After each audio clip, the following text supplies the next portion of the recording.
merusak itu lebih mudah, untuk membangun itu lebih berat. Jadi orang itu kalau namanya itu sudah merusak demokrasi ini. Ya, goodbye sir, please go back to your asal usul. Kemudian nggak usah cawe-cawe lagi. Biarlah Pak Prabowo ambil alih.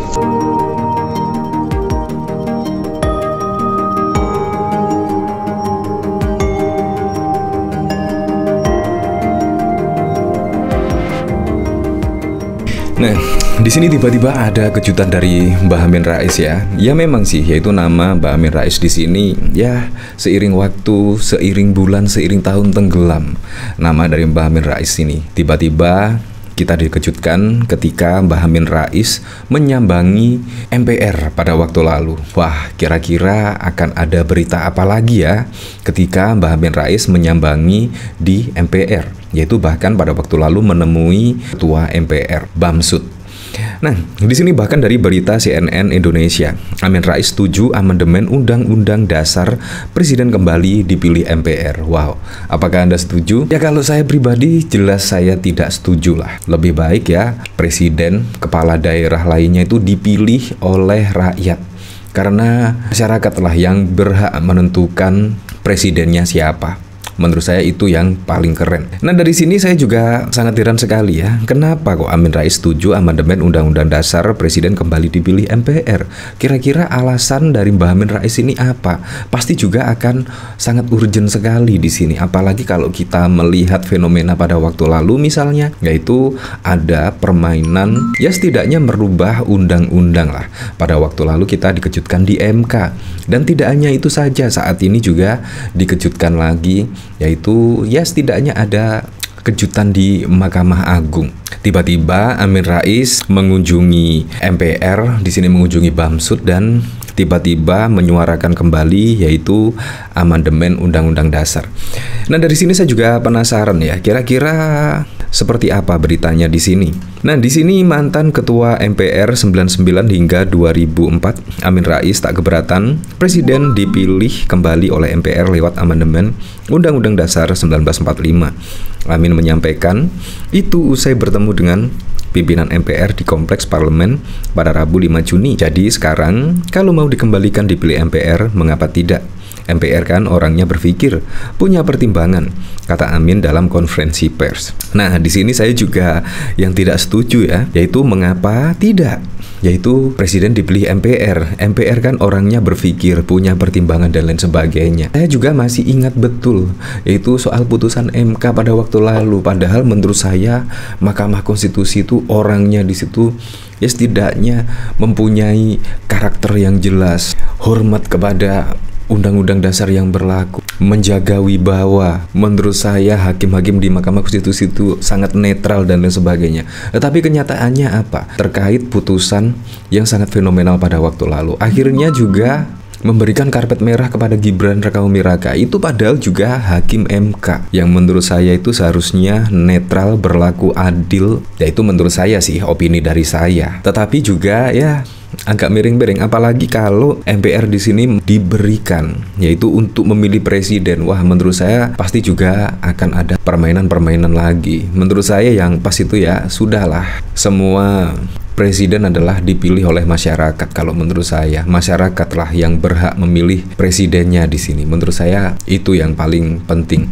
Ya, walaupun ada perubahan undang-undang dan lain sebagainya, kalau masyarakat tetap memilih, berarti memang masyarakat menghendaki pemimpin yang seperti itu. Menurut saya itulah. Nah, dari sini yaitu Amin menyampaikan alasan dulu saat ia jadi ketua MPR mengubah aturan pemilu presiden yang mulanya dipegang MPR jadi secara langsung. Pada saat itu Amin berpikiran konsep pemilu langsung itu akan jauh dari praktek politik uang, namun ternyata itu meleset. Dulu kita mengatakan kalau dipilih langsung one man one vote, mana mungkin ada orang mau menyogok 127 juta pemilih. Mana mungkin perlu ratusan triliun, ternyata mungkin, ucap dia. Nah, di sini ia pun berharap lewat amandemen MPR akan kembali jadi lembaga tertinggi negara seperti sebelum era reformasi. Cara itu menurutnya dapat memperkuat posisi MPR sebagai lembaga.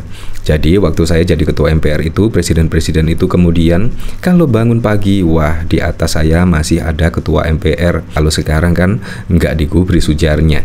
Nah, di sini bahkan dari Bamsud yaitu klaim SBY tak keberatan jika Undang-Undang Dasar 1945 diamandemen.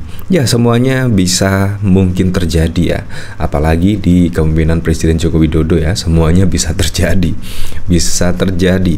Yaitu undang-undang dirubah pun juga bisa terjadi. Nah, dari sini saya juga penasaran ya, kira-kira komentar-komentarnya seperti apa ya. Dari cuitan CNN Indonesia, Amin Rais setuju amandemen Undang-Undang Dasar, Presiden kembali dipilih MPR.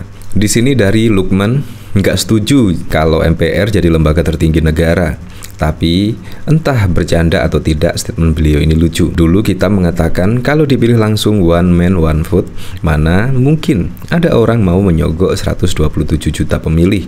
Mana mungkin perlu ratusan triliun, ternyata mungkin, ucap dia. Di sini dari nggak punya band tanpa berpihak, saya kira masuk akal juga, karena sepertinya rakyat belum cukup cerdas memilih langsung. Masalahnya adalah kondisi parlemen sekarang sudah dalam kondisi yang prihatinkan, berisi oportunis tanpa ideologi jelas, tanpa ideologis, nasionalisme, semu, dan pragmatis. Ya kalau memang yaitu presiden dipilih oleh MPR, tetapi menurut saya MPR dipilih oleh masyarakat. Menurut saya MPR dipilih masyarakat itu juga sangat keren sekali. Ya biar tidak ada hal-hal yang tidak diinginkan, karena memang MPR-nya dipilih masyarakat. Tetapi pertanyaannya, MPR itu dipilih siapa? Tiba-tiba langsung menjadi ketua MPR itu dipilih siapa ya? Di sini dari Kardinal out. Ah bahaya itu, presiden akan tersandra DPR. Kembali ke orde baru dong. Bagaimana sih Pak Amin? Dipilih oleh MPR yang sebanyak 560 orang itu bisa aja dengan satu syarat, para anggota MPR-nya kebal suap. Anti suap berapa triliun pun besarnya. Pak Tua mulai demensia, lupa sejarah. Yang urgen bagi bangsa ini itu bagaimana segera tetapkan hukum yang bikin jerah maling-maling duit rakyat. Kasihan hanya mikirin kekuasaan. Nyesel kan Pak jadi lokomotif reformasi, tapi ancur-ancuran kayak sekarang. Nggak setuju, ini mah sama aja bohong, lebih gampang nguasain MPR, apalagi kalau kondisinya tanpa oposisi, hancur sudah. Saya sangat setuju sekali ya sekarang ini ya, yaitu presiden dipilih oleh masyarakat. Menurut saya itu yang paling keren ya, dan jangan dirubah seperti dulu. Presiden dipilih oleh MPR, menurut saya sangat lucu sekali. Dan di situ juga kita belum tahu juga MPR itu siapa orangnya dan lain sebagainya. Menurut saya peran dari masyarakat itu sangat penting sekali untuk memilih seorang pemimpin. Ya memang pemilu itu bukan memilih yang terbaik, tetapi ya setidaknya dengan pemilihan umum di situ masyarakat dilibatkan, setidaknya membuat demokrasi di Indonesia itu berjalan. Menurut saya seperti itu. Semuanya akan kembali ke masyarakat, yang memilih masyarakat, yang terdampak juga masyarakat.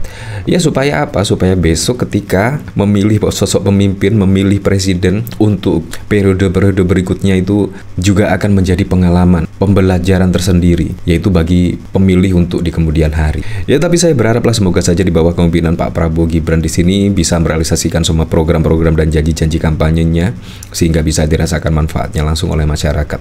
Terutama apa? Terutama program makan siang gratis. Jadi semua mengatakan ada backsliding democracy, blunder ya. Bahkan ada mengatakan namanya race to the bottom ya. Gara-gara demokrasi yang rusak ini, semua lantas perempuan masuk ke jurang yang paling. Nah, saya nyebut nama, ini memang sosok seseorang yang nampaknya tidak mengerti demokrasi, ya. Semua diambil alih, ya. 94% DPR juga agak keenakan diambil alih, ya. Ini juga salah beliau juga, ya. Nggak tahu ya. Kemudian lembaga-lembaga tinggi juga disinakan, dirotasi, ya. Lantas semua nyanggih saja, sekarang seperti ini keadaannya.